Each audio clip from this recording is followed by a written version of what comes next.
بہت زیادہ گرمی ہو رہی ہے, آپ لوگ کو مجھے لگ رہا ہے محسوس ہو رہا ہے. ہماری مسجد میں ایئر کنڈیشن بھی نہیں ہے. اس پورے علاقے میں نا سب سے غریب مسجد ہماری ہے. لوگ کہتے ہیں مفتی صاحب تو کروڑوں روپے چندہ کرتے ہیں, اگر کروڑوں چندہ ہوتا تو ہماری مسجد کا یہ حال نہ ہوتا. باتیں کرنے پر گورنمنٹ کی طرف سے کوئی پابندی نہیں ہے, لوگ پھینکتے رہتے ہیں اس مولوی کو دیکھو امریکہ جا رہا ہے, فلاں جا رہا ہے, فلاں جا رہا ہے, بہت پیسہ آ رہا ہوگا. تو آ رہا ہوتا تو یہ حال ہوتا. آپ کہہ سکتے ہو گھروں میں لگا رہا ہوگا مولوی, گھر جا کے بھی دیکھ لو ہمارے, میرے گھر میں اے سی نہیں ہے ابھی تک. خیر وہ اس کی ایک اور حکمت بھی ہے, وہ لگوا دوں گا میں. اتنا بڑا مسئلہ ایسا نہ ہو مجھے زکوٰۃ دینا شروع کر دیں, کل اے سی کوئی زکوٰۃ میں لے آئے کہ لگا دو یار. اللہ نے مجھے بہت دیا الحمدللہ. اصل میں مجھے 4 جگہ لگانا ہے. مسئلہ یہ ہے کہ ہر چیز مجھے 4 سے ضرب دینی پڑتی ہے, اور پھر لگا دیں گے کوئی اتنا اللہ نے بہت دیا ہے, پھر اس کے بل اس کو کنٹرول کرنا ممکن نہیں ہے, پھر وہ 4 گنا اے سی کا مطلب ڈبل سے ڈبل. اللہ نے اتنا دیا ہے وہ بھی ہو جائے گا, لیکن ایک اور حکمت بھی ہے, وہ میں کیوں بتاؤں آپ کو, ساری باتیں کیا میں بتا دوں. میں چاہتا ہوں تھوڑا سا مشقتوں کا عادی رہے انسان. میں خود بھی رات گرمی میں ہی سویا ہوں, حالانکہ ہمارا جو مہمان خانہ ہے نا جہاں مہمانوں کو ٹھہراتے ہیں وہاں اے سی میں نے لگایا ہوا ہے, ایئر کنڈیشن, لیکن میں خود گرمی میں سوتا ہوں. کیوں اپنے آپ کو چھوئی موئی بنا رہے ہو؟ زیادہ چھوئی موئی نہ بناؤ اپنے آپ کو. اللہ نے مجھے اتنا دیا, جو ظاہر ہے 4 گھروں کو چلا رہا ہو تو کیا وہ اے سی میں نہیں سو سکتا؟ تو دفتر میں ہم نے لگایا ہے مہمان خانہ جہاں لوگوں کو ہم ٹھہراتے ہیں, جو کوئی بہت دور سے آ جائے, کوئی قریبی رشتہ دار آ جائے تو اس کے لیے لگایا ہوا ہے. لیکن میں خود اس میں نہیں سوتا.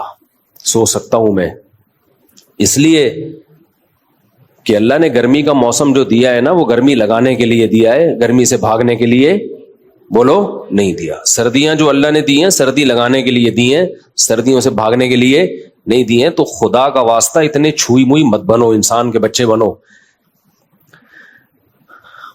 بہت زیادہ چھوئی موئی بن چکی ہے. ابھی جو دیکھو حاجیوں کی اتنی ساری اموات ہوئی ہیں, وجہ کیا ہے؟ اور بھی وجوہات ہوں گی اس کی, لیکن حاجیوں کی بہت ساری اموات کی ایک وجہ یہ بھی ہے کہ ایئر کنڈیشن سے نکلنا ہی لوگوں نے چھوڑ دیا ہے. تو یہ پسینہ اللہ نے کیوں رکھا ہے بھائی؟ دیکھو چلتا ہوا دریا جو ہے, چلتا ہوا پانی وہ فریش ہوتا ہے. ہماری باڈی میں نا جب تک یہ چلتی پھرتی رہے گی, مختلف قسم کے فضلات اس کے ہماری باڈی سے مختلف طریقوں سے نکلتے رہیں گے تو فٹ رہیں گے ہم. کہیں بھی بریک لگا دی نا, اب اللہ نے مختلف طریقے رکھے ہیں. ایک طریقہ ہے پسینہ, اس سے بھی ہماری باڈی فریش ہوتی ہے. قبض ہو جائے کسی کو تو ٹینشن میں آئے گا نا, خوراک ہم کھاتے ہیں وہ بھی خارج ہوتی ہے. نبی صلی اللہ علیہ وسلم حجامہ کرواتے تھے, مہینے میں ایک دفعہ تھوڑا سا بلڈ نکال دیتے تھے, اس سے بھی ہماری باڈی کیا رہتی ہے؟ فریش رہتی ہے. خواتین کو مینسز ہوتے ہیں, ان کی انرجی کا بہت بڑا حصہ اس میں ضائع ہوتا ہے, لیکن وہ مینسز ان کی صحت کے لیے ضروری ہیں.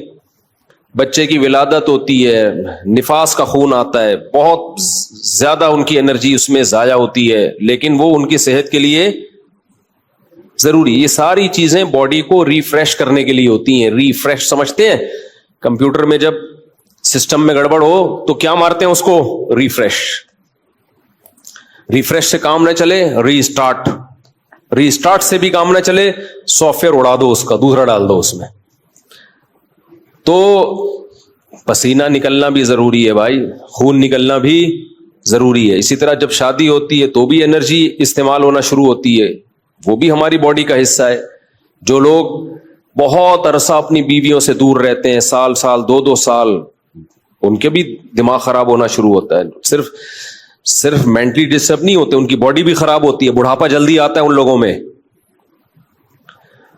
تو اللہ کا بنایا ایک نے, جو عورتیں بچے کی ولادت روک لیتی ہیں وہ بھی جلدی بوڑھی ہو جاتی ہیں, کیونکہ وہ بھی ایک پروسیس ہے اللہ نے رکھا ہے, ان کی انرجی اس طرح سے یوٹیلائز ہو. بچے کی ولادت میں, بلیڈنگ میں وہ انرجی یوٹیلائز ہوگی تو باڈی ریفریش ہوگی. اگر وہ انرجی روک لی جائے کہ جی طاقت استعمال نہ ہو جائے کہیں, تو وہ رکنے سے کیا ہوگا؟ ایسا ہی ہے جیسے پانی میں, تالاب میں پانی رک گیا تو پانی کا بیڑا غرق ہو گیا. پرانا پانی نکلے گا تو نیا پانی بولو آئے گا.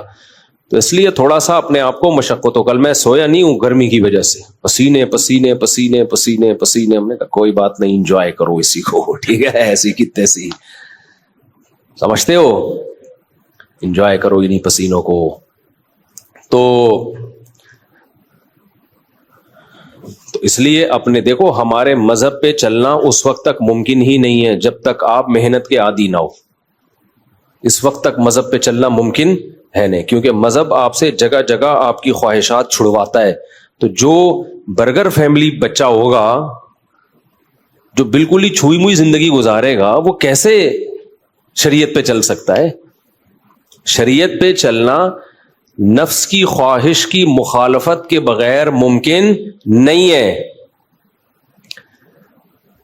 بس ایک بات کر کے میں آگے چلتا ہوں, کیونکہ یہ ٹاپک نہیں ہے. آپ بولیں گے مفتی صاحب کیا میڈیکل سائنس لے کے بیٹھ گئے ہیں, پسینے پہلے ہی نکل رہے ہیں اور نکال رہے ہیں ہمارے پسینے.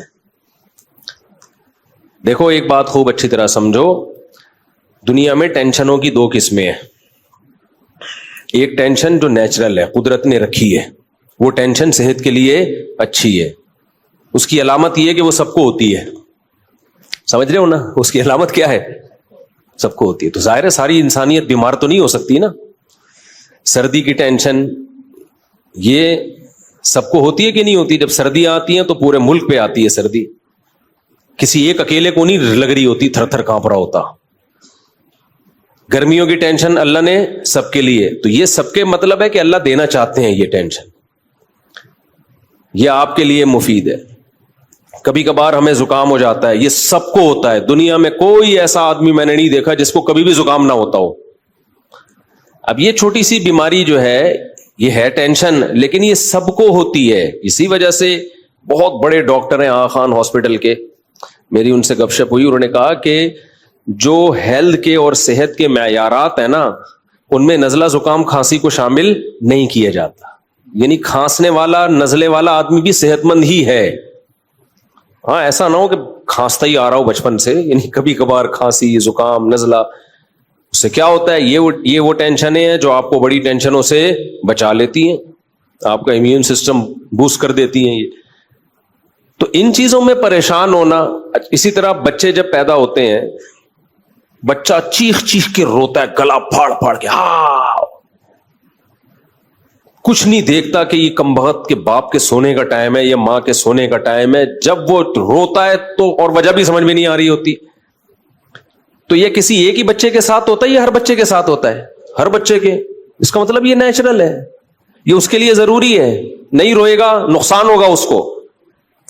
اس لیے ایک دم بچے کے رونے پہ مائیں آج کل کیا کرتی ہوں, میرا بچہ پتہ نہیں کیوں رو رہا ہے, وجہ ہی سمجھ میں نہیں آ رہی, ہاں اس کو چپ نہیں کراؤ, چپ رونے دو کمبخت کو, رونے دو پاگل آدمی. یہ نیچرل ہے بھائی. اللہ تعالیٰ تمہارے اندر برداشت پیدا کرنا چاہتے ہیں. اللہ دیکھنا چاہ رہے ہیں کہ تم گدھے تو نہیں ہو کہیں, لیکن وہ کیا بیچاری, اب کیا کہہ سکتے ہیں, اللہ معاف فرمائے. باقی تلاوت نہیں چھوٹتی تھی کبھی ان سے. میں یہ اتنے فضائل اس لیے سنا رہا ہوں تاکہ آپ کو یقین آ جائے کہ ان کی خبر وہ جھوٹی نہیں ہے. فقہ ہی کی خبر تو قابل اعتماد ہے, شریعت نے حکم دیا ہے. اور جو ان کے اندر غلطی تھی وہ بھی میں نے آپ کو بتا دی, تاکہ یہ نہ ہو مبالغہ آ رہا ہے, آپ کہیں تمہاری دادی ہیں مفتی صاحب کی, تو مفتی صاحب بہت بڑا چڑھا کے بیان کر رہے ہیں. جو فالٹ تھا وہ ٹیکنیکل فالٹ وہ میں نے بتا دیا. ایک فالٹ کیا تھا کہ عمر نہیں بڑھ رہی تھی ان کی. دوسرا فالٹ کیا تھا, بس 24 گھنٹے میں 8 بجے ایک ڈرامہ آتا تھا, وہ بھی پتہ نہیں کون سے 1980-82 کا ڈرامہ, تو وہ جا کے دیکھا کرتی تھی, بس وہ ڈرامہ دیکھ کے واپس. اور اس میں بھی تسبیح ہاتھ سے چھوٹتی نہیں تھی, تسبیح کے ساتھ چلتا تھا وہ. اور ایک فالٹ اور تھا, کبھی کبھار ہلکی پھلکی پڑوسیوں کی غیبت, ہلکی پھلکی چوری کا الزام, وہ تو لگا بھی نہیں سکتے تھے, وہ تو ایسی کوئی تھا بھی نہیں. وہ جو خواتین میں ہوتا ہے نا ہلکی پھلکی غیبت, کہ میں اس کے گھر گئی تو اس نے چائے کا نہیں پوچھا تو فلانا, اور وہ بھی ایسے ان کو ڈر لگتا تھا کہ اتنا بڑا جرم ہو رہا ہے کہ آواز آہستہ کر لیتی تھی. جیسے میری والدہ سے مل کے غیبت کی پڑوسیوں کی, اب بہت آواز آہستہ کر کے, میں حیران ہوتا تھا, آواز تو یہاں دوسرے کمرے تک نہیں پہنچ رہی, پڑوسیوں کے گھر میں تو پوری ایک دیوار ہے, تو آپ چیخ کے بھی بولو تو آواز نہیں جائے گی وہاں تک. لیکن ایک تھوڑا سا احساس ہوتا ہے کہ بھائی شاید ہم غلط کر رہے ہیں، تو بہت ہلکی آواز سے کہ میں ان کے یہاں گئی تھی، اس نے چائے کا نہیں پوچھا، اس نے کھانے کا نہیں پوچھا، خالی ڈرامہ دیکھ کے واپس آ گئی. یہ ہلکی پھلکی غیبت. ہماری والدہ بھی ایجڈ ہو گئی تھی، ہم نے خواتین کی خصلتوں کو بہت قریب سے سب دیکھتے ہیں، میں نے بھی دیکھا ہے. اب ہماری دادی ہماری اماں کے ساتھ مل کے پڑوسن کی بہت آواز آہستہ سے، ہماری اماں جب پڑوسیوں کے جاتی تو ان کے ساتھ مل کے ہماری دادی کی بہت آہستہ آواز سے، ہلکی پھلکی. کوئی یہ نہیں کہ مار دھاڑ لڑائی. میری والدہ تو بہو تھی نا میری دادی کی، تو ساس بہو میں ہلکی پھلکی تو ہوتی ہے، وہ ہلکی پھلکی بس اتنی کہ پڑوسیوں کے ساتھ مل کے ساس کے 2-4 الفاظ پہ کمنٹس کہ یہ جو انہوں نے مجھے لفظ بولا یہ تھوڑا نامناسب ہے، بس اتنی غیبت. جبکہ خدمتیں دبا کے ہو رہی ہیں. یہ جو آج کل ساس بہو کی قاتلانہ لڑائی ہے، اس کا تصور نہیں تھا. اور جب ہماری دادی پڑوسیوں کے ساتھ جاتی تو ہماری اماں کی تھوڑی بہت ہلکی پھلکی مل جل کے نہیں آئی سمجھو بات، غیبت ہلکی پھلکی. کیونکہ ہم وہ غیبتیں بہت قریب سے، کیونکہ جب وہ آہستہ سے بولتے تھے ہم بھی تھوڑا ایسے کر لیتے تھے کہ کیا چل رہا ہے پروگرام. تو بہت کیونکہ آج کی غیبتوں سے جب ہم ان کو کمپیئر کرتے ہیں تو وہ غیبت ہمیں صغیرہ گناہ لگتی ہے، کبیرہ نہیں لگتی. کرنی وہ بھی نہیں چاہیے تھی، لیکن بہت ہلکی پھلکی. بس یہ 3 ٹوٹل ٹیکنیکل فالٹ کتنے ہوئے؟ ہلکی پھلکی، ہلکی آوازوں کے ساتھ چھوٹی سی غیبت کہ چائے کا نہیں پوچھا، یہ نہیں پوچھا. بس یہ نہیں کہ کوئی فساد ڈلوا کے لڑوا دو، طلاق. آج کل کیا ہو رہا ہے ایسی یہ وہ ہے نا، عید پہ کسی کا وہ بڑے اچھے وہ آئے تھے کہ نندیں اپنی ماؤں کے گھر جا کے الحمدللہ 3 دن عید گزار کے بھابھیوں کو لڑوا کے پورا قافلہ واپس، بھابھیوں کو اپنے شوہروں سے لڑوا کے اور شوہروں نے اپنی نندوں کو اپنے شوہروں سے اور بہوؤں کو ساسوں سے لڑوا کے یہ سارے قافلے اب واپس رواں دواں ہیں اپنی منزل کی طرف. یہ سیٹ اپ نہیں تھا. تو یہ چند ایک ہلکے پھلکے سے فالٹ تھے. اب ظاہر ہے انسان ہے، اللہ مغفرت فرمائے. باقی طہارت، صفائی، نماز کی پابندی، سفر ہو یا حضر ہو. میرا خیال ہے میری دادی کی جب وفات ہوئی ہے تو ان کی زندگی میں ایک نماز بھی باقی نہیں تھی جو انہوں نے قضا پڑھنی ہو. عفت، پاک دامنی، پردہ، نماز، تہجد، تلاوت، دعائیں. تو انہوں نے اپنی آنکھوں دیکھا واقعہ سنایا کہ ہم ہندوستان میں قحط پڑا، سہارنپور کی بات ہو رہی ہے، سنسار پور کی بات ہو رہی ہے. ہندوستان میں قحط پڑ گیا، پانی نہیں ہے، بارش نہیں برس رہی. اب ان بزرگ کا مجھے نام یاد نہیں رہا، مولانا خلیل احمد سہارنپوری رحمۃ اللہ علیہ تھے یا کوئی اور بزرگ تھے. وہ میں بچہ تھا جب دادی نے یہ واقعہ سنایا، میری عمر 13-14 سال ہوگی اس وقت. تو انہوں نے بتایا کہ اتنا شدید قحط پڑا کہ وہاں جو بھی بزرگ تھے مظاہر علوم میں، انہوں نے اعلان کیا ہم نماز استسقاء کے لیے جائیں گے، بارش کی نماز کے لیے جائیں گے. تو کہہ رہے ہیں بھائی سب نکل گئے. کہہ رہے ہیں ہم جب جا رہے تھے تو ہندو لوگ بول رہے تھے کہ یہ بارش برسوا کے آئیں گے، اور دادی کہتی ہیں ہمیں بارش کے برسنے کا اتنا یقین ہوتا تھا کہ پہلے سے ٹینٹ اور تمبو اور دیگوں کا انتظام ہوتا تھا، وہیں لے کے جاتے تھے کہ جب بارش برسے گی نا تو تمبو لگا کے یہ سب مل جل کے چاول کھائیں گے خوشی میں، جو بھی بریانی پلاؤ جو بھی اس زمانے میں تھا. اتنا یقین ہوتا تھا کہ بارش برسے گی. اب تو انہوں نے کہا کہ ہم گئے، تمبو شمبو لگایا، ٹینٹ لگایا، دیگیں تیار ہونا شروع ہوئی ہیں، اور پھر سب نے اللہ کے سامنے سجدہ ریز ہو کر دعا مانگی. بہت رونا دھونا، بہت دعائیں. اور کہتی ہم نے اپنی آنکھوں سے دیکھا وہ دعائیں ختم ہوئی ہیں اور ایک دم بادل آئے اور دنادن بارش برسنا شروع. اور وہ بارش برس رہی اور ہم کیا کھا رہے ہیں؟ چاول کھا رہے ہیں بیٹھ کے سب لوگ. یہ بھی تو کرامت ہی ہے. آپ کہہ سکتے ہیں دعائیں قبول ہونا کرامت نہیں ہے. کرامت کسے کہتے ہیں؟ اسباب سے ہٹ کے کام ہونا. زکریا علیہ السلام نے دعا مانگی تھی مجھے اولاد مل جائے بڑھاپے میں، تو یہ معجزہ تھا یا نہیں تھا؟ اب کوئی کہے وہ تو دعا کس کی وجہ سے ہوا ہے. بھائی دعا کا قبول ہونا جبکہ اس کے کوئی اسباب نہ ہو پھر یہ کرامت ہی ہے. تو بارش کا کوئی سبب نہیں ہے، محکمہ موسمیات والے کہہ رہے ہیں کوئی امکان نہیں ہے، اور آپ دعا مانگے بارش ہو جائے تو اٹ از کالڈ کرامت. یہاں سامنے کارنر کا گھر ہے، یہاں ایک ڈاکٹر رہا کرتے تھے ہندوستان کے، وہ ڈاکٹر ان کے بیٹے تھے، خود وہ ڈاکٹر نہیں تھے. ڈاکٹر صاحب کے والد تھے، انڈیا سے آئے تھے مائگریٹ کر کے. انہوں نے اپنا آنکھوں دیکھا واقعہ سنایا ہے ہندوستان کا. کہتے ہم جا رہے ہیں، بارش ہو نہیں رہی، قحط پڑا ہوا ہے، جا رہے ہیں تو ہندو کہہ رہے ہیں یہ موسلے بارش برسوا کے آئیں گے دیکھنا. کہہ رہے ہم گئے، انتہائی شدید گرمی میں انتہائی تیز دھوپ، اتنا لمبا سجدہ کیا امام صاحب نے کہ ایسے لگ رہا تھا کہ کمر ہماری جل جائے گی، چمڑا جل جائے گا اس تیز دھوپ میں. اتنا گڑ گڑائے ہیں، اتنا روئے ہیں. کہہ رہے ہیں ابھی دعا ختم ہوئی نہیں ہے اور بارش ہونا شروع. کہتے ہم جب واپس آ رہے تھے تو ہندو ہنس رہے تھے اور بولے تھے یہ موسلے، مسلمان کو شاید موسلے کہتے ہیں، یہ اپنے خدا سے بارش برسوا کے آ گئے. ہنستے ہوئے، مذاق کی نیت سے نہیں، ویسے ہی کہ یہ دیکھو یہ بارش کے تو میں نے کئی واقعات اپنے شیخ حضرت مفتی رشید احمد صاحب سے سنے ہیں. تو یہ بھی کرامت ہے، آج نہیں ہوتی یہ کرامتیں. آج نماز استسقا ہوتی ہے، بارش نہیں ہوتی، وجہ کیا ہے؟ بزرگ جو مانگنے والے وہ میرے جیسے نالائق ہوتے ہیں اور آپ جیسے نیک لوگ ہوتے ہیں. آپ ہنس رہے ہو میری نالائقی پر، آپ کون سا بہت نیک ہو؟ ہم سب ایک جیسے ہیں میرے بھائی. آپ کہہ سکتے ہیں یہ کیا بات ہے بھائی، ہماری دعاؤں میں جان نہیں ہے. نماز استسقا کی روح ہے گناہوں سے توبہ. نماز استسقا کی روح کیا ہے؟ گناہ سے توبہ. اور ہم جب نماز پڑھنے جاتے ہیں گناہ سے توبہ کا تصور ہمارے دماغوں میں نہیں ہوتا. پہلے گناہ کم تھے، 2-4 گناہ تھے، لوگ توبہ کر لیتے تھے جا کے. 2-4 گناہ ہوتے تھے. زنا تھا نہیں سوسائٹی میں، شراب تھی نہیں، ٹک ٹاک فیس بک پہ لڑکیوں کو دیکھنا تھا نہیں، فوش فلمیں بولو تھی نہیں، عورتیں بے پردہ ہوتی نہیں تھیں، وہ تو سب پردے دار نظام پردے کا تھا. 2-4 کسی سے گناہ ہوتے تھے، وہ جا کے نماز استسقا میں رو رو کے معافی مانگ لیتا تھا. امام صاحب اپنی طرف سے، اس کی طرف سے، سب کی طرف سے معافی مانگتے، دھل دھلا جاتا صاحب، اللہ کی طرف سے رحمتیں نازل ہونا شروع. اب تو میرے بھائی نماز استسقا پڑھنے ایسے جاتے ہیں سوٹ ٹائی لگا کے، جیسے عید کی نماز پڑھنے جا رہے ہیں. جیب میں موبائل ہوتا ہے، سب سے پہلے اپنی گرل فرینڈ کو میسج بھیجتے ہیں میں جا رہا ہوں نماز پڑھنے، امام صاحب نے کہا ہے نماز استسقا ہوگی. پھر وہاں جا کے اپنی سیلفی کھینچ کے بھیج رہا ہوتا ہے، دیکھو میں دعا مانگتا ہوا کیسا لگ رہا ہوں. یادگار تصویر ہے، یاد رکھنا. سمجھ رہے ہو کہ نہیں سمجھ رہے؟ اور واپسی پہ ارادہ ہوتا ہے کہ دوبارہ فلم دیکھنے کا، کہ نئی فلم آئی ہوئی ہے، سلام پھر کے جب گھر جائیں گے تو وہ فلم دیکھیں گے. جو خواتین نماز پڑھنے جاتی ہیں استسقا میں، وہ خوشبوئیں لگا لگا کے بے پردہ ہو کے، تو اللہ کہتا ہے جب تم ہی مخلص نہیں ہو، تم ہی مخلص نہیں، تم توبہ ہی نہیں کرنے چاہتے.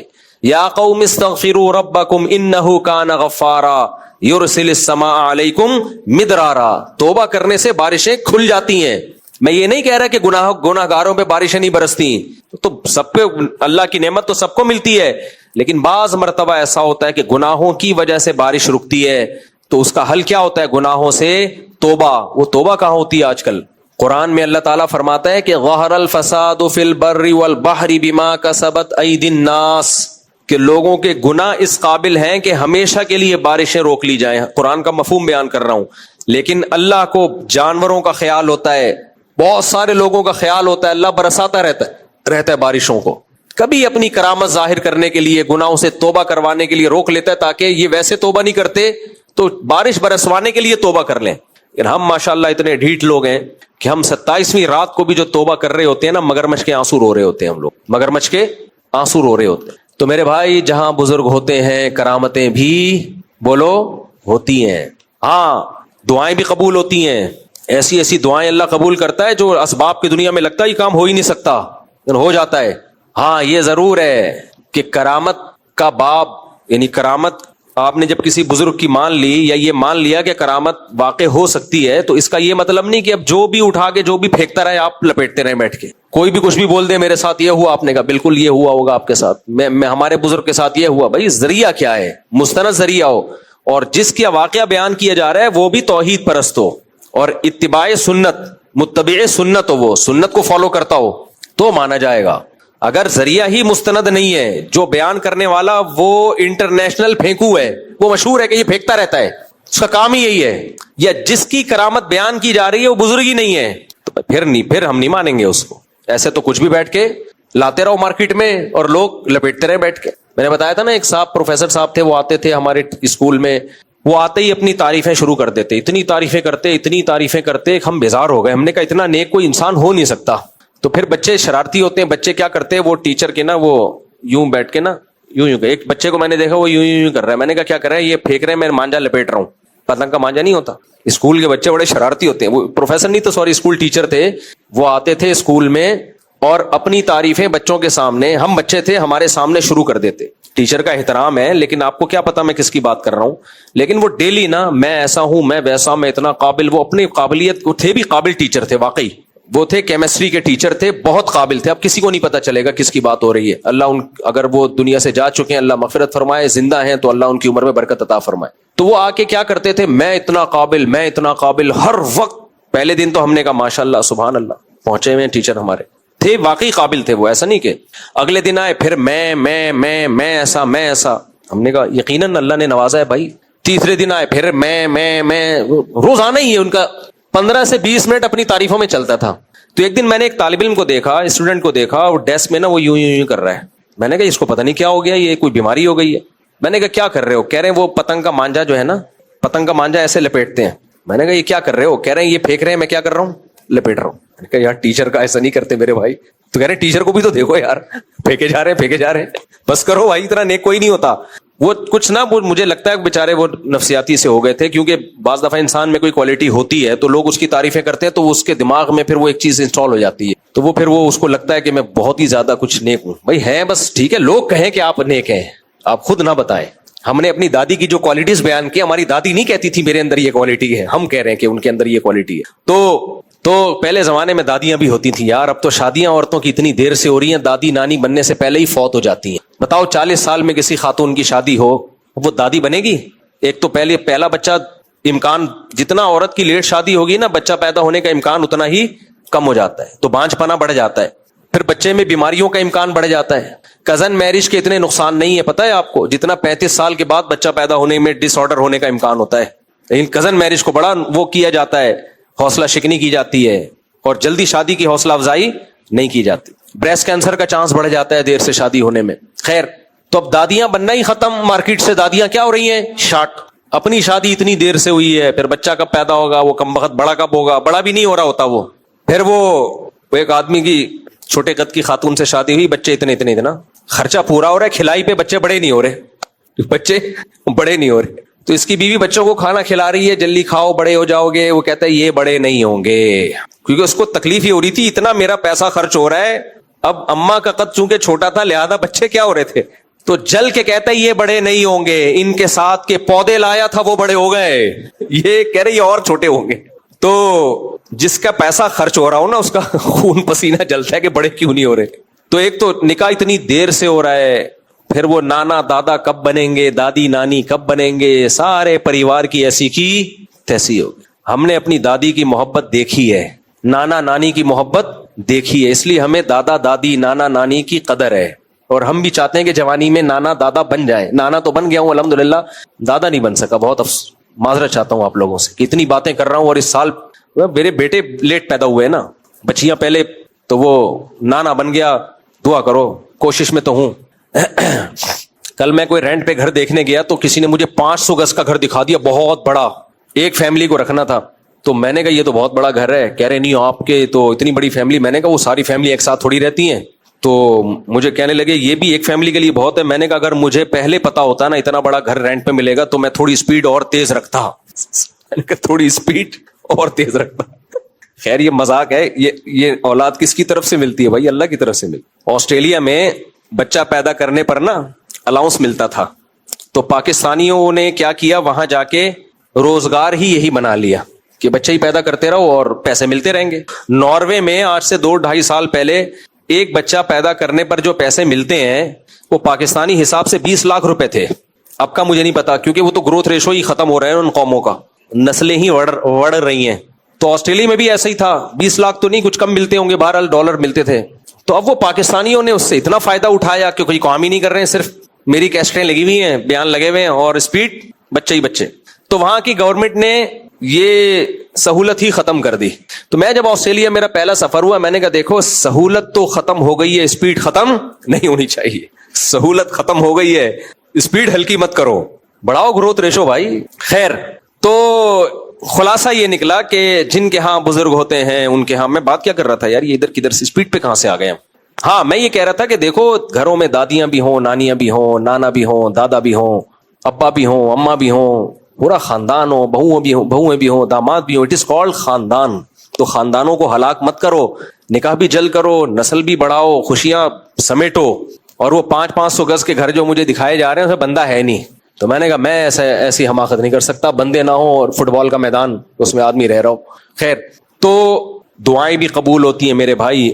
اچھا, عین ممکن ہے کسی کو خیال ہو کہ ہم تو گناہگار ہیں, نماز استسقاء میں تو توبہ کرنے والوں کی دعائیں قبول ہوتی ہیں, تو کیا ہم دعا مانگنا چھوڑ دیں, کیا ہم نماز استسقاء پڑھنا چھوڑ دیں؟ بھائی دیکھو جیسے نالائق ہوتے ہیں نا, اللہ کا معاملہ وہ ان کے ساتھ پھر ویسا ہی ہوتا ہے. تو ہم سبھی نالائق ہیں. کبھی بھی اپنی برائی کی وجہ سے جو نیکی ہم کر رہے ہیں وہ نیکی نہیں چھوڑی جاتی, خوب سمجھ لو. یقیناً گناہ رکاوٹ بنتا ہے دعا کی قبولیت میں.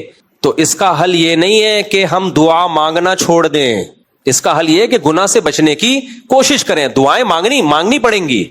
علماء کہتے ہیں بارشیں بند ہو جائیں, حل یہ ہے کہ نماز استسقاء کے لیے جاؤ اور گناہوں سے سچی مچی کی توبہ کرو. لیکن اگر سچی مچی کی توبہ کی توفیق نہیں مل رہی تو کیا نماز استسقا ہی نہ پڑھے؟ نہ یہ خیر کا کام تھا وہ تو کرنا پڑے گا، وہ پھر اللہ کی مرضی ہے بارش دے یا نہ دے، ہو سکتا ہے اس وقت نہ دے، 6 دن کے بعد دے دے، بلکہ ان دعاؤں میں ایک دعا کو ایڈ کیا جائے کہ اے اللہ مجھ سے گناہوں سے توبہ کروا لے، مجھے گناہوں سے بچنے کی توفیق دے دے۔ میں نے ایسے لوگ بھی دنیا میں دیکھے ہیں جو گناہ گار تھے، گڑ گڑائے اللہ کے سامنے، اے اللہ ہم سے گناہ نہیں چھوٹتا، تو ہم سے چھڑوا دے، روئے اللہ کے سامنے، اے اللہ ہم سے ہمت نہیں ہو رہی، تو چھڑوا دے ہم سے، اللہ نے چھڑوا دیا ان سے۔ ایسے لوگ بھی ہمارے علم میں ہیں۔